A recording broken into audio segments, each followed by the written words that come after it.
Hello વિદ્યાર્થી મિત્રો, આપણે વેવ ઓપ્ટિક્સ ની અંદર લાસ્ટ લેક્ચર ની અંદર આપણે ચર્ચા કરી ગયા ટેલિસ્કોપના વિભેદન શક્તિની. બરોબર છે. આઈ હોપ કે ટેલિસ્કોપની વિભેદન શક્તિની અંદર હવે કોઈને કાંઈ કન્ફ્યુઝન હશે નહીં.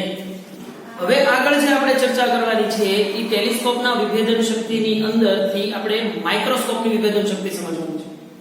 પણ છોકરાઓ અહીંયા બહુ કેરફુલી ધ્યાન આપવાની જરૂર છે કે માઇક્રોસ્કોપની વિભેદન શક્તિ જે છે ઈ તમારા મટીરીયલમાં આવી છે એઝ વેલ એઝ સારી જ છે, પણ તમને ડાયરેક્ટ 3 થી 4 સૂત્રો આપી દીધેલા છે જે કદાચ તમારા માટે સ્વીકારવા અઘરા પડે. એટલા માટે આપણે અહીંયા માઇક્રોસ્કોપની વિભેદન શક્તિ છે એને ડિરાઈવ કરવાના છે. એટલે મે બી કદાચ કોઈની સંજ્ઞામાં ઉપર નીચે થઈ જાય તો ડોન્ટ વરી, બરાબર? કેમ કે કદાચ આની અંદર એકબીજા વડે કરશે, મેક્સિમમ આપણે ટ્રાય કરશું કે એની સંજ્ઞાઓ રહે. પણ ફર્સ્ટ ઓફ ઓલ તો બે વચ્ચેનો ડિફરન્સ સમજીએ ભાઈ કે ટેલિસ્કોપની વિભેદન શક્તિ અને માઇક્રો વિભેદન શક્તિ એટલે આપણે શું કરીએ છીએ કે ખૂબ જ દૂર રહેલા બે ઉદ્ગમોને સેપરેટ જોવા માટે, મતલબ બે ઉદ્ગમોને એકબીજાથી દૂર જોવા માટે જે હું સાધન વાપરું છું એ સાધનનો વિભેદન શક્તિ કેવી છે, ઈ કેટલું અલગ અલગ આપણને દેખાડી શકે છે, જેને કહેવામાં આવશે એની વિભેદન શક્તિ. તો આપણે ગઈકાલે limit of resolution and resolution power વિશેની ચર્ચા કરી. તો હવે ટેલિસ્કોપ છે એ શું કરે છે ભાઈ કે કોઈ દૂરની રહેલી વસ્તુ છે ને એને છૂટી છૂટી દેખાડવાની ટ્રાય કરે છે. મતલબ અહીંયાથી હું કોઈ પૃથ્વીથી કોઈ ગ્રહોના કે કોઈ તારાનું નિરીક્ષણ કરતો હોઉં તો ઈ તારા બે તારા જે ખૂબ નજીક નજીક આવેલા છે એનું સેપરેશન કરીને આપણને આપે છે. જ્યારે માઇક્રોસ્કોપ છે એ શું કરે છે, માઇક્રોસ્કોપ છે એ ખૂબ નજીક રહેલી વસ્તુઓ જે છે અને જે ખૂબ સૂક્ષ્મ છે એને દૂર કરીને આપણને દેખાડે છે. મતલબ ફોર એક્ઝામ્પલ કોઈ સેલના, તમે બાયોલોજીની અંદર કોઈ સેલના એક્ઝામ્પલ કોઈ સેલની ચર્ચા કરતા હો તો બે કોષો હોય, ઈ બે કોષોને આપણે હંમેશા નરી આગળ તો જોઈને દેખવાના, તો ઈ બે કોષો વચ્ચેની કોષ દિવાલ છે, મતલબ એનું સેપરેશન જે છે ઈ સેપરેશન આપણને ક્લિયરલી જોઈ શકાય. ઈ માટે આપણે માઇક્રોસ્કોપ યુઝ કરશું. તો એક વસ્તુ ક્લિયર થાય કે ટેલિસ્કોપ આપણે શેના માટે યુઝ કરીએ છીએ, કોઈ દૂરના બે ઉદ્ગમોને અલગ જોવા માટે આપણે કરીએ છીએ. જ્યારે માઇક્રોસ્કોપનો ઉપયોગ આપણે શું કરીએ છીએ કે બહુ સૂક્ષ્મ અને નજીક રહેલા બે ઉદ્ગમોને દૂર જોવાની આપણે કોશિશ કરીએ છીએ, બરાબર? તો તમને ખબર છે કે લાસ્ટ ટેલિસ્કોપની અંદર આપણે અનંત અંતરેથી આવતા હતા એવા પ્રકાશના તરંગોની ચર્ચા કરી. તો ઓબ્વિયસ વાત છે ભાઈ માઇક્રોસ્કોપની અંદર આપણે શું કરશું તો માઇક્રોસ્કોપની અંદર મારો જે ઓબ્જેક્ટ છે એ ખૂબ નજીક છે. હવે હું કેટલો નજીક રાખું છું ને એ બધી ટર્મ્સ છે ને તમારે ખાસ અહીંયા જોતી જવાની છે ભાઈ, બહુ કેરફુલી ધ્યાન રાખવાનું છે. આના માટે તમને રે ઓપ્ટિક્સ નું માઇક્રોસ્કોપ યાદ હોવું જોઈએ. એની મોટવણી શું થતી હતી, એનામાં વસ્તુ અહીંયા પડી હોય તો પ્રતિબિંબ ક્યાં રચાતું હતું, એ બધી વસ્તુ છે એ ખબર હોવી જોઈએ, તો જ વધારે ક્લિયર થશે. તો આ એક છે એ મારો ઓબ્જેક્ટિવ છે જેને O નામ આપી દઉં. હવે આ ઓબ્જેક્ટિવ થી આ એનું ઓપ્ટિકલ સેન્ટર O, એના ઓપ્ટિકલ સેન્ટર થી અહીંયા કોઈ એક વસ્તુ પડી છે જેને હું એનો મૂળ ઓબ્જેક્ટ કહીશ અને એ વસ્તુ મેં મૂકી છે ક્યાં, ખાસ જોજો, વસ્તુ મેં મૂકી છે f જેટલા ડિસ્ટન્સ મૂકી છે, લેન્સ થી f જેટલા ડિસ્ટન્સ, મતલબ મારું વસ્તુ અંતર u = શું થયું કહેવાય f થયું કહેવાય. હવે અહીંયા પડદો રાખેલો જે છે ઈ પડદા ઉપર કઈ તમને શલાકાઓ જોવા મળે છે, પણ ધ્યાન રાખવાનું છે, ખાસ અહીંયા ધ્યાન રાખવાનું છે કે અહીંયા જે શલાકાઓ મળે છે ઈ પ્રતિબિંબ અંતર કેવા છે તો પ્રતિબિંબ અંતર v રાખેલું છે. ચલો આની વચ્ચે આઈપીસ આવી છે, પણ મેં કીધું છે ક્લાસ લેક્ચરની અંદર વાત થઈ, આઈપીસ નું કામ માત્ર શું છે, ઓબ્જેક્ટિવ દ્વારા આવતા પ્રતિબિંબને મોટિવેટ કરવાનું, એને ખાલી એની મોટવણી વધારવાનું છે, મતલબ પ્રતિબિંબને વિવર્ધિત કરવાનું કામ ખાલી આઈપીસ નું છે. એટલે અહીંયા આઈપીસ નું કન્સિડર કરતો નથી, માત્ર વિવર્ધન કોના કારણે થાય છે, ઓબ્જેક્ટિવના કારણે થાય છે.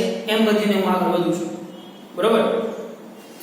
તો હવે વસ્તુ ઉદ્ગમ મારો એક નથી, જો ભાઈ ખરેખર ઉદ્ગમ છે ને બે છે, પણ બે એકબીજાની ખૂબ નજીક આવી ગયેલા છે ને એટલે આપણે એકબીજાની ઉપર ઓવરલેપ થઈ ગયેલા હોય એવું દેખાય.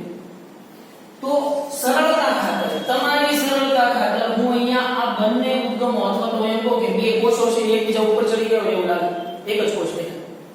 તો આ બે કોષો વચ્ચેનું અંતર છે ને એને હું સ્મોલ d1 કહી દઉં. જો ખરેખર એક જ ઓબ્જેક્ટ તરીકે લેવા છે, પણ આગળ જોઈએ કે કેમ સેપરેટ થશે. આ બે ઓબ્જેક્ટ વચ્ચેનું મૂળ અંતર જે છે એ કેટલું છે કોઈ સ્મોલ d1 છે અને આ લેન્સ જે છે આ લેન્સ એનો વ્યાસ જે છે ઈ કોઈ કેપિટલ D હોય આ લેન્સનો વ્યાસ છે ઈ કોઈ કેપિટલ D હોય તો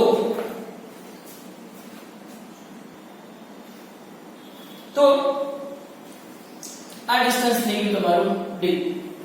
હવે અહીંયા જે પેટર્ન રચાય છે ને એ બહુ ઇન્ટરેસ્ટિંગ ઘટના છે. અહીંયા એક ઓબ્જેક્ટ છે એને ઉદ્ગમ હું S1 કીધું અને બીજા ઓબ્જેક્ટને હું S2 કીધું. જો ખરેખર બે સૂક્ષ્મ એકબીજાને એટલા નજીક આવેલા છે ને કે આપણને દેખાશે બે એક જ છે, પણ એને આપણે શું કરવાની છે? સેપરેટ કરવાની છે. તો લિમિટ ઓફ રિઝોલ્યુશન ની વ્યાખ્યા અનુસાર શું થાય કે લિમિટ ઓફ રિઝોલ્યુશન ક્યારે થયું કહેવાય કે જ્યારે એકના કારણે મળતું મધ્યસ્થ અધિકતમ બીજાના પ્રથમ ન્યૂનતમ ઉપર મળે ત્યારે. મતલબ અહીંયા જુઓ કોઈ એકના કારણે તમને પેટર્ન છે ને અહીં આવી મળશે એક પ્રકાશિત શલાકા છે, પછી આવી રીતે એને બીજી. પણ અહીંયા અમે શું કીધું હતું લેન્સ વાપરેલો છે એટલે શલાકાઓ તમને ઓલી સીધી રેખાઓ મળતી એવી નહીં મળે. જો અહીંયા કેવી રીતે મળશે? આ શલાકા તમને કંઈક આવી રીતે જોવા મળશે અને એની ફરતે આ એનું પ્રથમ અધિકતમ, એની ફરતે આ એનું દ્વિતીય અધિકતમ. પણ જો એકબીજા ઉપર ઓવરલેપ થઈ ગયા છે તો આવી નવી પેટર્ન દેખાશે. પણ માનો કે એવું થાય છે હું એને એવા ડિસ્ટન્સ થી એવા એંગલ થી રાખું છું કે એને મારે સેપરેટ કરવા છે. તો સેપરેટ કરવા માટેની જરૂર શું પડશે ભાઈ? તો કે ભાઈ આ જે છે શું છે? આ જે છે શું છે? એક ઓબ્જેક્ટ આ ચલો આ S1 નું વાત કરી દો. આ બ્લેક થી દોર્યું છે એ S1 નું છે, બરોબર? તો ઈ S1 ના કારણે મળતું મધ્યસ્થ અધિકતમ. તો આ જે વચ્ચેનો વ્હાઇટ ભાગ છે એ શું છે? પ્રથમ ન્યૂનતમ થાય. તો જો બીજા અધિકતમના કારણે રચાતું મધ્યસ્થ અધિકતમ ક્યાં રચાય? જો ઓલાના પ્રથમ ન્યૂનતમ ઉપર રચાય તો તમે સેપરેશન છે એ આરામથી ક્લિયર કરી શકો. અને એની જો આ થશે પ્રથમ અધિકતમ, આ એની બીજી અધિકતમ. તો જો હવે અહીંયા તમે બેને અલગ અલગ જોઈ શક્યા. તો હવે આનો નામ જો ઇન્ટેન્સિટી વાઇઝ આલેખ ડ્રો કરવા જાવ ને ભાઈ ખાસ ધ્યાન રાખજો. ઇન્ટેન્સિટી વાઇઝ હું આલેખ ડ્રો કરવા જાવ તો એકનો આલેખ જે છે ઈ તમને કઈક આવો મળશે જેને હું S1 કહી દઉં. કે આ રીતનો આલેખ આપણને મળે, બરાબર? એકનો આલેખ છે એ આપણને કઈ આવી રીતનો મળે. તો આ મને મળ્યો છે માનો કે કોઈ S1 ઉદ્ગમના કારણે ઇન્ટેન્સિટીનો આલેખ. હવે બીજાનો S2 નો તો કે ભાઈ S2 નો આલેખ ક્યાં મળે છે? આવી રીતે મળે છે. બીજાનો આલેખ છે એ કઈક આવી રીતે મળે છે. મતલબ પહેલાનું અધિકતમ એ બીજાના ન્યૂનતમ ઉપર આ જે છે કોના કારણે મળે છે? S2 ઉપર જુઓ આનું આ અધિકતમ ઈ ઓલાના ન્યૂનતમ માટે, આનું અધિકતમ આના ન્યૂનતમ માટે. તો ત્યારે તમે વસ્તુને શું કરી શકો છો? સેપરેટ કરી શકો છો. તો હવે આ બે અધિકતમ વચ્ચેનું અંતર છે ને જ્યારે માનો કે બીજું છે અહીંયા રચાય છે અને એના કારણે રચાતું પ્રતિબિંબ છે આવી રીતે રચાય છે, બરાબર? તો હવે જે આ બંનેના અધિકતમો વચ્ચેનો ડિસ્ટન્સ છે ને એને હું D2 કહીએ. ધ્યાન રાખજો એ સંખ્યાઓ D1 D2 બહુ મહત્વની વસ્તુ રહેશે. હવે હું શું કરું છું? અહીંયાથી ઉદ્ગમને મેં એક જ ઉદ્ગમ લીધો છે તો અહીંયાથી એક પ્રકાશનું કિરણ આ રીતે જતો છે, એક પ્રકાશનું કિરણ આ રીતે જતો છે. મેં F ઉપર રાખ્યું છે એટલે પ્રતિબિંબ ક્યાં રચાશે? અનંત ઉપર રચાશે. જો અનંત અંદર આવતા પ્રકાશના કિરણો હોય તો F ઉપર રચાય. તો જો મેં વસ્તુ મારી આમ મૂકી છે, F ઉપર મૂકી છે અનંત અંદર રચાશે. અને અંદર રચાતા પ્રતિબિંબને આઈપીસ દ્વારા મોટિવેટ કરી અને ખૂબ એન્ડ લાર્જ પ્રતિબિંબ આપણને જોવા મળશે. બટ અહીંયા ધ્યાન રાખો. ચલો એક પ્રકાશનું કિરણ છે આવી રીતે કે એને આની સાથે બનાવેલો ખૂણો એની સમક્ષિતિજ હોરિઝોન્ટલ લાઈન સાથે, ચલો અહીં દોરી નાખું. આ એની હોરિઝોન્ટલ લાઈન,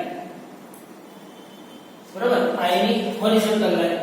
હોરિઝોન્ટલ લાઈન સાથે બનાવેલો ખૂણો કોઈ બીટા હોય, કોઈ બીટા ખૂણો હોય. અહીંયા બીટા ખૂણો લીધો છે તો બીટા એંગલ કેવો હશે? એંગલ કેવો હશે? ખૂબ જ નાનો હશે. આપણે શરૂઆતથી જ વાત કરતા આવીએ છીએ તો કે ભાઈ એંગલ ખૂણો ખૂબ જ નાનો હોય, ખૂબ જ નાનો હોય તો મારા માટે tan બીટા શું થઈ જશે? જુઓ જોઈએ tan બીટા સામેની બાજુના છેદમાં પાસેની બાજુ. તો સામેની બાજુ કેટલી થશે? આટલી થશે, જે થશે d/2 થશે. अपॉन પાછળની બાજુ કેટલી થશે f જેટલી થશે d/2/f તો મને d/f = 2 tan બીટા મળ્યું કે નહીં આન્સર છે છેદમાં માંથી 2 સામેની બાજુ મોકલે તો d/f = 2 tan બીટા મળ્યું ચલો એટલી વસ્તુ તો ક્લિયર છે હવે હું કરવાનું થશે ને એને સ્ટેપ બાય સ્ટેપ સમજજો હવે પહેલા તો હું મારું બેરવું છું કે કોઈ એકનું અધિકતમની પહોળાઈ કેટલી છે કેમ કે ઉદ્ગમથી સરખા અંતરે છે સરખી તરંગ લંબાઈ વાળા હોય તો e બંને માટે બીટા નું મૂલ્ય તો કેવું આવશે સરખું જ આવશે તો અહીંયા બીટા છે ને ખૂણો હતો હોય અહીંયા બીટા છે ને ખૂણો હતો હવે હું અહીંયા વાત કરું છું મધ્યસ્થ અધિકતમની પહોળાઈ મધ્યસ્થ અધિકતમની પહોળાઈ જે રેખીય પહોળાઈની અત્યારે આપણે વાત કરી રહ્યા છીએ તો મધ્યસ્થ અધિકતમની પહોળાઈ જે છે ઈ આપણે લાસ્ટ ટેલિસ્કોપની અંદર મેળવી હતી અહીંયા તે ઈ જ મળશે તો કે બીટા = 1.22 લેમ્બડા પણ ત્યાં f હતું એ શું હતું પ્રતિબિંબ અંતર તો અહીંયા પ્રતિબિંબ અંતર શું છે v છે એટલે લેમ્બડા v/d થશે જો ખાસ સમજો બોલ આપણે 1.22 f લેમ્બડા/d મળ્યું અથવા તો 2 એ કીધું હતું અહીંયા 1.22 લેમ્બડા v થશે કેમ કે પ્રતિબિંબ છે મતલબ પડદાથી વિવર્તન આપણા નોર્મલ સમીકરણ છે લેમ્બડા d/d તો લેમ્બડા d એટલે કયું સ્લિટ થી પડદા સુધીનું અંતર તો સ્લિટ થી પડદા સુધીનું અંતર અહીંયા કેટલું છે v જેટલું છે તો v અને d બરાબર સ્લિટ ની પહોળાઈ તરીકે મારી પાસે અહીંયા લેન્સ છે તો લેન્સ કેપિટલ D સિમ્પલ સમજાવી શકાય તો બીટા = 1.22 લેમ્બડા v/d હવે મારે આનું કોણીય અંતર જાણવું છે કોણીય અંતર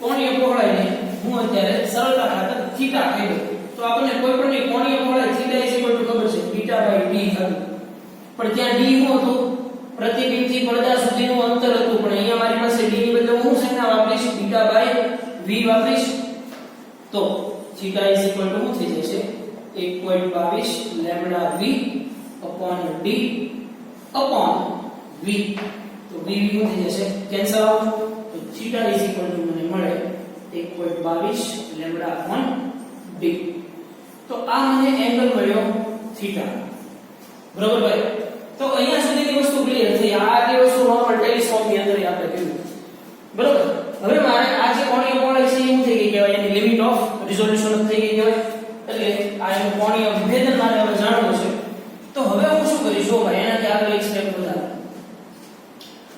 તો કે ભાઈ મારે અહીંયાથી આ ડિસ્ટન્સ કેટલું છે d1 છે તો પહેલા તો સમજો મોટવણી બરાબર શું થશે જો મોટવણી બરાબર બે સમીકરણ થઈ ગયા મોટવણી m = v/u પણ થાય લેન્સીસ માટે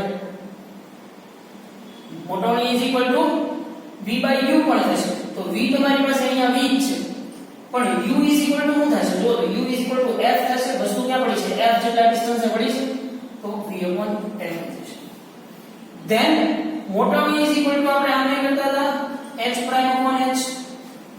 કરતા હતા કે નહીં તો અહીંયા મારે શું થશે ખબર છે d2/d1 થશે હવે d2 શું છે પ્રતિબિંબનું સેપરેશન અને d1 શું છે મૂળ ઓબ્જેક્ટનું સેપરેશન તો ઈ પણ એની મોટવણી થઈ કહેવાય ને d2 શું છે પ્રતિબિંબનું સેપરેશન અને d1 છે શું છે વસ્તુનું સેપરેશન તો ઈ પણ શું થઈ કહેવાય મોટવણી થઈ કહેવાય એટલે મોટવણીની આ સમીકરણ છે ને ઈ ખાસ યાદ રાખજો અને આપણે આગળ યુઝ કરશું બરાબર તો ભાઈ અહીંયા સુધીની વાત ક્લિયર થાય કે નહીં હવે આનાથી આગળ વધતા મારે સૌથી પહેલા તો d1 અને d2 મેળવવા હોય તો આ અંતર મારો d2 છે ભાઈ તો હું જો અહીંયાથી એંગલ બનાવું ભાઈ ખાસ ધ્યાન રાખજો આ જે છે ઈ બીજી શલાકાની અંતિમ ધાર અને અહીંયાથી બોલો આ પહેલી શલાકાની અંતિમ ધાર એની સાથે બનાવેલો ખૂણો એને હું કહી દઉં થીટા તો જો અહીંયા એંગલ કેવો છે થીટા ખૂબ જ નાનો હોય ભાઈ તો તમે શું કરી શકો અહીંયા જુઓ છો કે tan થીટા = સામેની બાજુ આ કેટલું થશે બે અધિકતમોની ધાર વચ્ચેનું વિસ્તર જો આ છે ને એ b2 છે આ અહીંયાથી તમે આમ ગણો ને જો આની આકૃતિને હું પછી સેપરેટ દેખાડું તો તમને ખબર પડે કે અહીંયા કેટલું d2 છે બરાબર અહીંયાથી રચાતો આ ખૂણો e થીટા મેં કીધો છે તો છે ને હું થીટા અચ્છા હું એને થીટા પ્રાઇમ કીધું જેમ કે અહીંયા તમે એક થીટા શોધ્યો છે બરાબર જેથી કરીને આગળ જતા કન્ફ્યુઝન ના થાય તો થીટા પ્રાઇમ tan થીટા એટલે સામેની બાજુના છેદમાં પાછળની બાજુ તો સામેની બાજુ કેટલી થઈ d2 v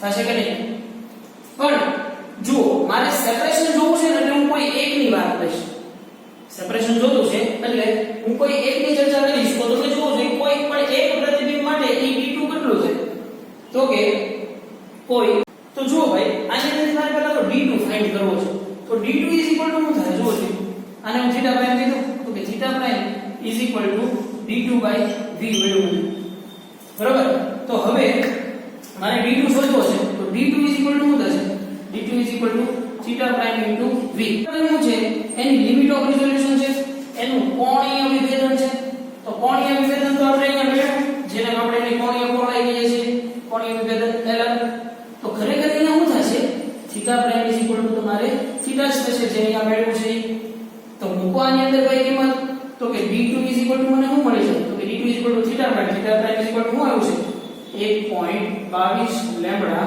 by d into v ના નિયમ નામ તો જુઓ બધાને અહીંયા પાછા આવી ગયા બીટા ઉપર અંતે તો d2 આમ તમે સમજો તો d2 તમારે શું થઈ ગયું બીટા જ થઈ ગયા હવે d2 છે શું તો એકનું મધ્યસ્થ અધિકતમ બીજાના ન્યૂનતમ ઉપર સંપાત થાય છે બીજાનું ન્યૂનતમ એકના અધિકતમ ઉપર સંપાત થાય છે e ડિસ્ટન્સ d2 કીધું છે ને કે નહીં તો તમારે શોધવાનું શું થશે d2 મળી ગયું છે તો આમાંથી જો આ સમીકરણમાંથી હું v ને સૂત્રનો કરતા કરી લો જુઓ આ ધ્યાન રાખો તો v શું થઈ જશે પ્રતિબિંબ અંતર v મેળવવું છે મારે તો v શું થઈ જશે તો કે d d2 upon 1.22 લેમ્બડા થઈ જાય v શું થાય d2 d upon 1.22 લેમ્બડા કેમ મારે એવી જરૂર પડી તો કે હવે હું મોટવણીના સમીકરણની અંદર મૂકી શાને તો કે ભાઈ મોટવણી માટે આપણને ખબર છે અહીંયા મેળવી લીધું આપણે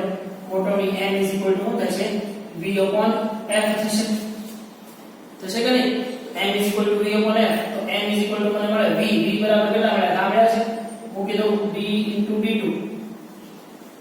તો મૂકી દઉં ભાઈ d d2 upon 1.22 lambda divide by f હવે જો આ તમને મોટવણી m મળી બરાબર પણ f એવું કઈ કરી શકું જુઓ છો ભાઈ f હું કરી શકું d by 2 tan બીટા કરી શકાય નહીં મને d by f 2 tan beta મળ્યું તો f શું થાય d by 2 tan બીટા તો મૂકો અહીંયા એની અંદર કિંમત તો ભાઈ મોટવણી m મને મળે ભાઈ ધ્યાન રાખજો અહીંયા d d2 upon 1.22 lambda divide by f ની કિંમત હું મૂકું d by 2 tan બીટા તો ફર્સ્ટ ઓફ ઓલ આ d ની તો કેન્સલ થઈ જશે તો 2 tan બીટા ઉપર જશે તો તમને મળે m તમને શું મળશે 2 tan beta into d2 upon 1.22 lambda બરોબર આવી રીતનું સમીકરણ તમને મળે પણ પાછું મને એ તે ખબર છે કે મોટવણી m આવું થાય છે મોટવણી m d2/d1 થાય છે જુઓ થાય છે કે નહીં મોટવણી શું થાય છે d2/d1 થાય છે તો અહીંયા હું એમ સમીકરણની કિંમત તો કે d2/d1 2 tan beta d2 upon 1.22 lambda હવે બે બાજુથી d2 છે શું થઈ જશે કેન્સલ આઉટ થઈ જશે તો મારે d1 કેટલું છે તો કે d1 થઈ જશે 1.22 લેમ્બડા upon 2 tan બીટા થશે શું થશે d1 1.22 lambda 2 tan beta d1 માં શું છે જો d1 શું છે મૂળ ઓબ્જેક્ટ નું સેપરેશન છે d1 શું છે મૂળ ઓબ્જેક્ટ નું સેપરેશન છે તો જેને હું d મિનિમમ વડે દેખાડું d મિનિમમ મને મળી જાય 1.22 લેમ્બડા upon 2 tan બીટા તો જેને મારી ઉદ્ગમની અથવા તો મારા સોર્સનું મિનિમમ ડિસ્ટન્સ કહેવાશે કે આ સોર્સ છે મિનિમમ કેટલા દૂર રહેલા છે એવું મને દેખાશે. તો આનો નાનો મારે રિઝોલ્યુશન પાવર જોતો હોય તો તમને હવે એક વસ્તુ ખબર છે કે વિભેદન શક્તિ અહીંયા લખી નાખું છું, યાદ રાખી લેવાની છે. વિભેદન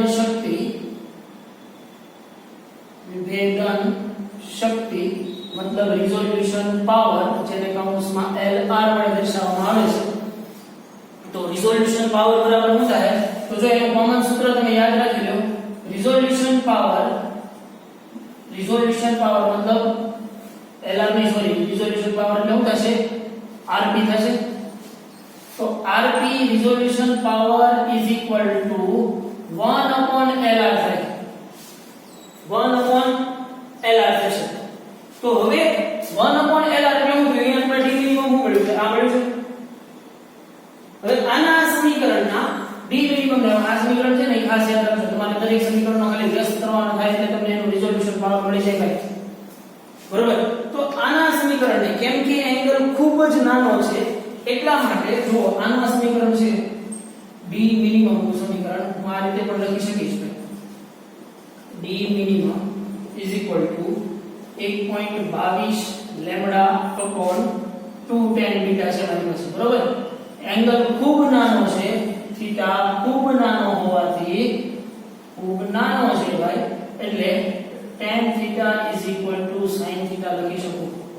આપણે આની વિશે અગાઉ ચર્ચા થઈ ગઈ કે એંગલ જો ખૂબ નાનો હોય તો tan ની કિંમત છે એ sin ની નજીક આવતી છે કે નહીં? તમે એના ઓલા વેલ્યુ વાઇઝ લોકો સાંભળેલા છે તેમાં તમને ખબર છે એકબીજાથી ઉલટા થતા જાય છે. મતલબ એક વધતું એક ખૂબ ઘટતું જતું છે ત્યારે એની કિંમત કોની નજીક? tan જ્યારે ખૂબ નાનો હોય ત્યારે એની કિંમત sin ની નજીક આવતી જશે. તો હું આના સમીકરણનું d મિનિમમ આવી રીતે લખી શકું. Okay, d minimum is equal to 1.22 lambda upon 2 sin beta. લખી શકું ને? 2 sin બીટા. sin બીટા શું છે? એની હોરિઝોન્ટલ સાથે બનાવેલો ખૂણો છે. તો હવે આ તો વાત થઈ ગઈ કોઈ હવામાં d મિનિમમ મેળવવાની. આ વાત થઈ ગઈ કોઈ હવામાં મિનિમમ મેળવવાની. પણ માનો કે મારે પાણીની અંદર, અહીંયા જો જોઈ લઈએ કે જેથી કરીને આગળ MCQ માં દાખલાઓમાં કામ લાગે. જો ઉદ્ગમ પાણીમાં કે પ્રયોગ પાણીમાં કરવામાં આવે,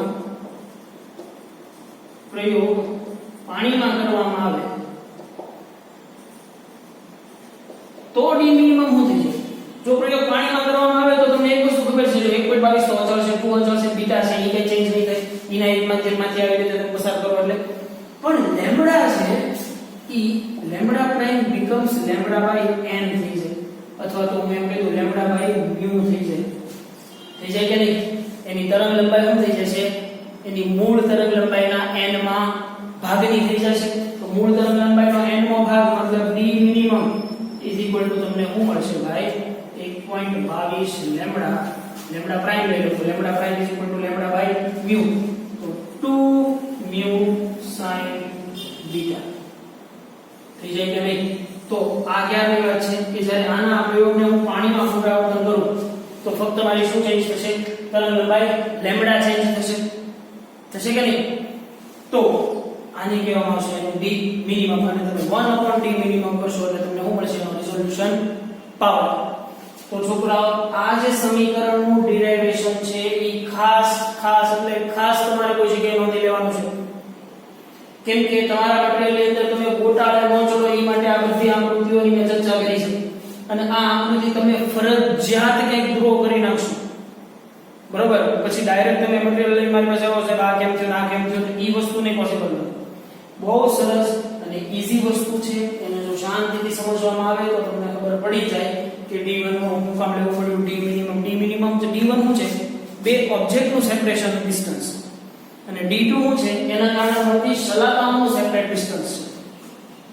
ક્લિયર? એટલે d શું છે એનો કોઈ ઉલ્લેખ જ નથી તમારી NCERT માં. d મિનિમમ ડાયરેક્ટ કહી દીધું. But what meaning by d minimum? d minimum શું છે? બે ઓબ્જેક્ટનું લઘુત્તમ સેપરેશન, કે જ્યાંથી તમે શું કરો છો? આપણે જો ગઈકાલે વાત કરી હતી θ1 θ ભૂરાથી θ1 અંતરે θ2 અંતરે θ3 અંતરે, તો θ2 ને મળતો તો એવું હતો લિમિટ ઓફ રિઝોલ્યુશન હતો કે જ્યાંથી બે ઉદ્ગમો જસ્ટ સેપરેટ થવાની શરૂઆત થાય છે, બરોબર? તો આ જસ્ટ સેપરેટ થવાની જે શરૂઆત થાય છે એને જ કહેવામાં આવશે એનું લિમિટ ઓફ રિઝોલ્યુશન. તમારે લિમિટ ઓફ રિઝોલ્યુશન ની વ્યાખ્યા લખવી હોય તો તમે આવી રીતે લખી શકો કે જ્યાંથી જે ખૂણાથી અથવા તો જે કોણીય અંતરથી બે ઉદ્ગમો જસ્ટ સેપરેટ થાય. નોટ ડાઉન કરો ભાઈ કે જ્યારે બે ઉદ્ગમો વચ્ચેનું કોણીય અંતર એકબીજાથી જસ્ટ સેપરેટ થાય એને કહેવામાં આવશે એનો લિમિટ ઓફ રિઝોલ્યુશન. હવે એ લિમિટ ઓફ રિઝોલ્યુશન ને જો હજી કેરફુલી સમજ્યું હોય ને તો હું આવી રીતે કરું ભાઈ. આ આકૃતિઓ છે ને એ પણ કંઈક ડ્રો કરી નાખજો તમને લિમિટ ઓફ રિઝોલ્યુશન વિશેનો નોર્મલ ખ્યાલ આવે. માનો કે મારી પાસે આવો બહિર્ગોળ લેન્સ છે. આ બહિર્ગોળ લેન્સમાં અત્યારે હું ટેલિસ્કોપની ચર્ચા કરી રહ્યો છું. ટેલિસ્કોપ ઉપરથી માઇક્રોસ્કોપના ઓબ્જેક્ટિવ માટેની વાત તમે કરી શકો. અહીંયા રાખેલી છે સ્ક્રીન, બરાબર? અહીંયાથી સ્ક્રીન સુધીનું ડિસ્ટન્સ છે એ કેટલું રાખું છું? હું f રાખું છું કેમ કે પ્રતિબિંબો અનંત અંતરે જાળવે છે. હવે માનો કે આ એની હોરિઝોન્ટલ લાઈન, ભાઈ સમજો, આ એની હોરિઝોન્ટલ લાઈન છે. હવે જો પ્રકાશનો ઉદ્ગમ સોર્સ ખૂબ જ દૂરના રહેલા બે તારાઓ છે આવી રીતે અહીંયા આવે છે અને એની ઇમેજ છે એનું અહીંયા હું રચાણું મધ્યસ્થ અધિકતમ રચાણું ભાઈ. એની ફરતે એનું પ્રથમ અધિકતમ, પછી આ એનું દ્વિતીય અધિકતમ રચાશે ને. લેન્સ છે એટલે કેવું વર્તુળાકાર શલાકાઓ રચાશે. હવે એની જ પડખે રહેલો ખૂબ જ દૂરનો એક એવો ઉદ્ગમ કે જે તમને ખૂબ દૂર રહેલો છે એટલે તમને લગભગ બરાબર એની ઉપર ઓવરલેપ થઈ ગયો હોય એવું દેખાય છે. મતલબ બીજો ઉદ્ગમ અહીંયા જ છે અને એની આ પ્રથમ. તો તમે અહીંયા જો ઇન્ટેન્સિટીનો આલેખ ડ્રો કરશો ને તો એની ઇન્ટેન્સિટી પહેલી, આ બીજી, બે દેખાડી આપણે સરળતા ખાતર, બરોબર ને? તો આ બંને ઇન્ટેન્સિટીઓ છે ઈ એકબીજા ઉપર શું થઈ ગઈ છે? સંપાત થઈ ગઈ છે. એટલે અહીંયા તમે વસ્તુને સેપરેટલી જોઈ શકશો નહીં. પણ એક ઓબ્જેક્ટિવનો વ્યાસ એવો હું ગોતું, કેવો રાખું ઓબ્જેક્ટિવનો વ્યાસ? તો કે ભાઈ અહીંયા જે વ્યાસ છે ને એ કોઈ d રાખ્યો તો ચલો આનો વ્યાસ d રાખ્યો. હવે હું એનાથી વધુ વ્યાસ વાળો ઓબ્જેક્ટ લઉં છું. આ મારી હોરિઝોન્ટલ લાઈન છે ભાઈ. આ છે એનું છે પડદો છે. અહીંયાથી અહીંયા સુધીનું ડિસ્ટન્સ કેટલું રાખ્યું છે? f જેટલું રાખ્યું છે જસ્ટ સરળતા ખાતર. તો હવે અહીંયા પડેલો ઓબ્જેક્ટ જે છે એનો એંગલ ઓફ ઇન્સિડન્સ અથવા તો થોડો દૂર રાખું, સેપરેશન મારે જોવું છે એટલા માટે તમને દેખાડવા માટે. તો ઈ મને કંઈક અહીંયા મળે છે. આ એનું મધ્યસ્થ અધિકતમ મળ્યું, બરોબર? આ આનું મળ્યું મધ્યસ્થ અધિકતમ. આ એનું પ્રથમ અધિકતમ, આ એનું દ્વિતીય અધિકતમ. હવે બીજો જે સોર્સ જે છે S2 સોર્સ છે ઈ પણ કઈ નથી, જસ્ટ સેપરેટ મારે જોવો છે. તો ઈ મને કઈક અહીંયા જોવા મળે. જો તો પહેલાના મહત્તમ ઉપર, જો પહેલાના મહત્તમ ઉપર એટલે આને જો હજી સમજવું હોય ને તો હજી વધારે હું ક્લિયર આકૃતિ આપણે ડ્રો કરીએ તો જેથી કરીને તમને કન્ફ્યુઝન ન થાય. તો આવી રીતે ડ્રો કરીએ ઝડપથી કે ભાઈ આ છે મારો છે મોટા એપર્ચર વાળો લેન્સ D છે. અહીંયા રાખેલો છે, મેં રાખેલો છે પડદો રાખેલો છે.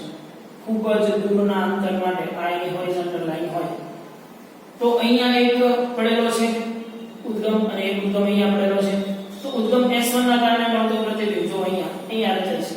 માનો કે અને ખૂબ નજીક એટલે એંગલ કેવો બનશે? ખૂબ જ નાનો બનશે. અહીંયા આની આ મધ્યસ્થ અધિકતમ રચાય છે. અહીંયા હું રચાય છે આની મધ્યસ્થ અધિકતમ રચાય છે. અને એની ફરતે આ એની પ્રથમ અધિકતમ, પછી આ એની દ્વિતીય અધિકતમ એવી રીતે રચાય છે. હવે બીજો જે સોર્સ છે એ બીજો સોર્સ S2 કહી દઉં.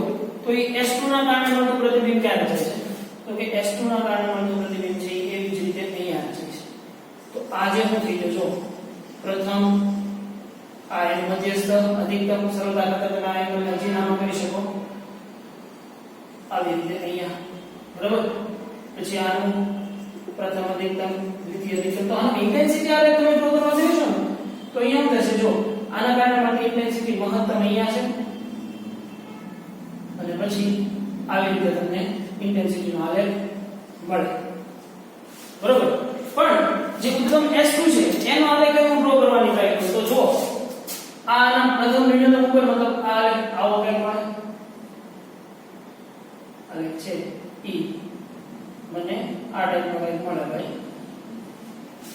તો અહીંયા જો અહીંયા શું થાય છે બે ઉદ્ગમો એકબીજાથી જસ્ટ છૂટા પડે છે.